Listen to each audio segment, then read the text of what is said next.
बहुत समय पहले एक गांव में एक किसान रहता था। उसके पास काफी संपत्ति थी, क्योंकि उसने बहुत सालों तक खूब मेहनत किया था। उसके पास बहुत बड़े बड़े खेत थे, पर वह बहुत दुखी था, क्योंकि उसके बेटे बहुत पसंद आलसी थे। ना तो वह उसकी मदद करते थे, सारे दिन सोते ही रहते थे और अपना समय फालतू के खेलों में बर्बाद किया करते थे। एक दिन किसान बहुत बीमारी पड़ गया।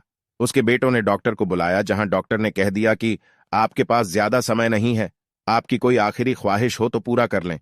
वैसे तो आलसी बेटे कुछ काम नहीं करते थे, लेकिन वह अपने पिता से बहुत प्यार करते थे। डॉक्टर के जाने के बाद वह सभी रोने लगे।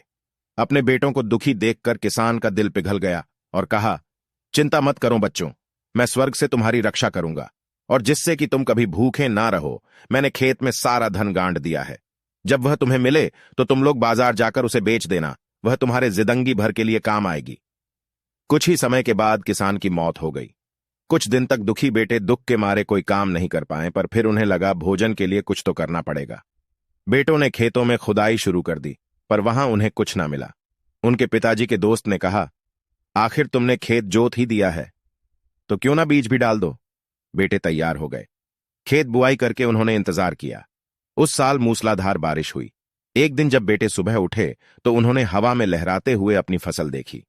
ये सब देखकर उनकी आंखें फटी की फटी रह गईं, और उन्होंने कहा कि यही वह धन था जो पिताजी हमारे लिए छोड़ के चले गए।